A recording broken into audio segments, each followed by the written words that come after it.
My name is Micheal Lynch. I'm the director of the Abraham Lincoln Library and Museum here at Lincoln Memorial University in Harrogate, Tennessee, in the shadow of the Cumberland Gap.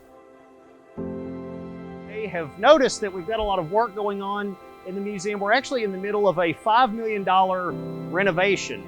In addition to making some improvements to the building, we're also going to be changing a lot of the things that we do in the museum, our museum activities and collection policies.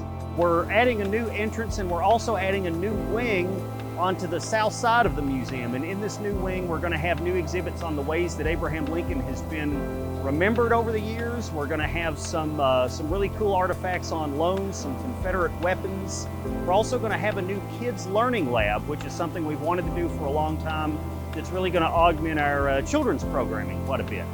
One of the other things that we've added recently here on campus is our Pioneer Village. It's a recreation of not only the sort of environment cabin where Lincoln was born and grew up, but also the sort of environment that was typical of the Appalachian region here in the Southern Mountains in the 19th century. And when we reopen, we're going to be augmenting what's going on inside the museum with a tour of our historic village. People can walk around, see some of the historic tools and structures, and it'll give people a really visceral sense of the circumstances that people lived in during the 19th century. So in addition to the expansion of the building and the changes to the exterior, we're also gutting the interior of the building. Some of you may have visited recently to see the Kincaid Gallery, an exhibit that we just opened not too long before the renovation started that covers Lincoln's life from his birth up to the eve of his presidency.